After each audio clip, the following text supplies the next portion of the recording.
Welcome to my channel नजमू शिक्षा ज्योति। Students, I hope आप लोग सब बहुत अच्छे हैं और स्कूल जा रहे हैं। स्कूल में आजकल रेडनेस प्रोग्राम स्टार्ट हो रहे हैं।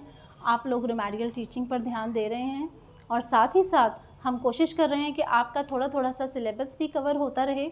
इसीलिए मैं साइंस सब्जेक्ट पर वीडियोस बना रही हूँ और मेरी टीचर्स से भी ये रिक्वेस्ट है कि आप अपने स्टूडेंट्स को ये वीडियोस दिखाएं, जिससे कि उनके साइंस से इन टॉपिक से रिलेटेड जो हैं कंसेप्ट्स क्लियर हो जाएं। बच्चों, आज जो हमारा टॉपिक है वो है पौधों में पोषण। जैसा कि आप सभी जानते हैं कि जीवन में अगर हमें जीना है तो हमें कुछ ना कुछ जो है पोषक तत्व लेने ही पड़ते हैं और उन पोषक तत्वों के लिए सभी जीव जो हैं डिपेंड करते हैं उन पोषक तत्वों पर।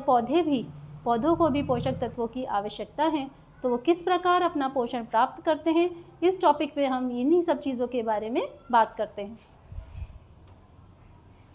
पोषक तत्व क्या होते हैं? वह घटक जो हमारे शरीर के लिए आवश्यक हैं उन्हें हम पोषक तत्व कहते हैं।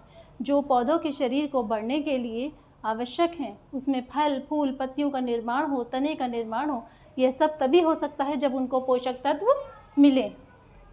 बात करते हैं पोषण की।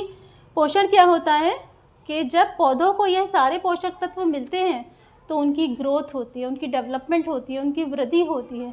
यह पोषक तत्व पौधों को पोषण के रूप में प्राप्त होते हैं।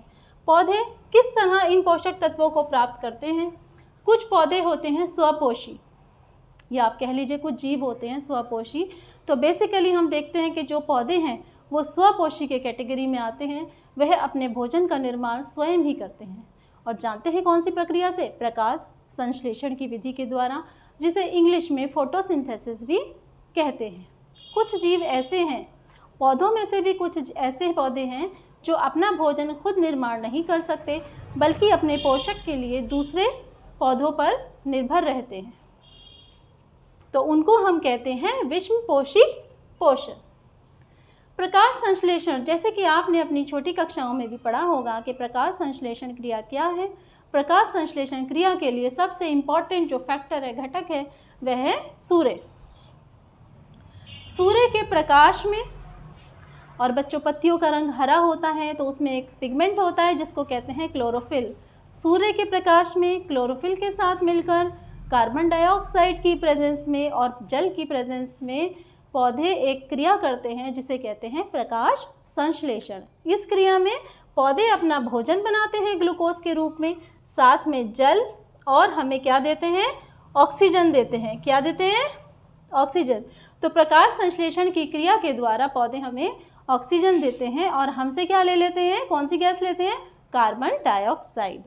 तो ये मैं समझ सकती हूँ कि प्रकाश संश्लेषण आपको क्लियर है। जैसा कि अभी हमने देखा कि प्रकाश संश्लेषण में पौधों को क्या क्या चाहिए? प्रकाश, कार्बन डाइऑक्साइड, पानी और क्लोरोफिल।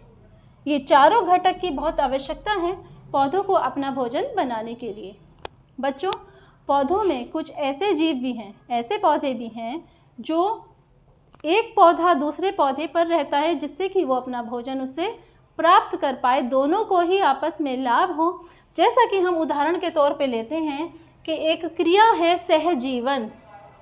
सहजीवन का अर्थ है साथ साथ रहना। तो सहजीवन में उसका एक अच्छा उदाहरण है कि लाइकेन है, जिसमें शैवाल और कवक, इनके बीच एक पारस्परिक कल्याणकारी सहजीविता होती है। दोनों पौधे अपना भोजन एक दूसरे से प्राप्त करते हैं। इसी क्रिया को सहजीवन कहते हैं और सहजीवन से दोनों पौधों को पोषक तत्व प्राप्त होते हैं। इसका दूसरा रूप सहजीवन का हाइड्रा विरिडस में भी देखा जा सकता है, जिसमें एक हरे शैवाल का पारस्परिक संबंध है। तो बच्चों, जब दो पौधे एक दूसरे को पारस्परिक लाभ पहुंचा रहे हैं पोषक तत्वों में, तो इसी क्रिया को हम कहते हैं सहजीवन।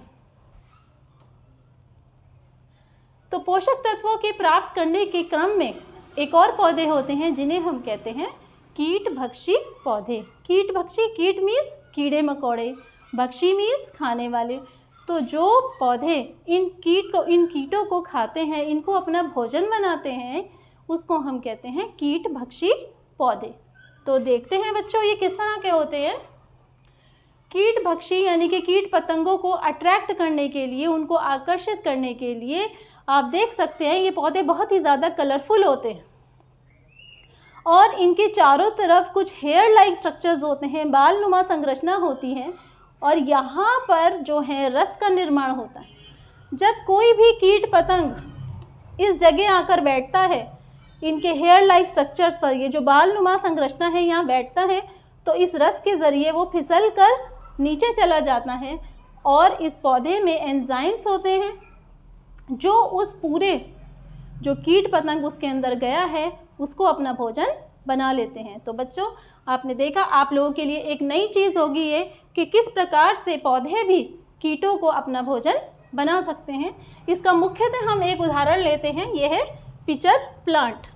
पिचर प्लांट को निफेंथियस के नाम से भी जाना जाता है। अगला एक और उदाहरण लेते हैं हम ड्रोसेरा का। ड्रोसेरा भी एक कीट भक्षी पौधा है। ड्रोसेरा भी बहुत ज़्यादा अट्रैक्टिव है, कलरफुल है, आकर्षक है। आप देख सकते हैं इसमें भी रस का निर्माण होता है और कई बार जो कीट होते हैं, पतंग होते हैं, मक्खियाँ होती हैं, वो ये समझती हैं कि ये कुछ अट्रैक्टिव चीज़ है और ये जो बूंदें नज़र आती हैं रस की, ये कई बार ऐसा लगता है कि ओस की बूंदें हैं। जब कोई कीट मकोड़ा इस पर आकर बैठता है तो इसके रस के ज़रिए वो नीचे फिसल कर चला जाता है और ये पौधा उसको अपना भोजन बना लेता है। तो बच्चों, मैं समझती हूँ कि आज तुम्हें सारा ज्ञान हो गया होगा कि पौधों में किस किस विभिन्न तरीके से पोषण होता है। आई होप आप सभी को मेरी वीडियो बहुत पसंद आई होगी और आप मेरी इस वीडियो को कमेंट करिए, शेयर करिए एंड सब्सक्राइब करिए और इन वीडियो से ज्ञान प्राप्त करते रहिए।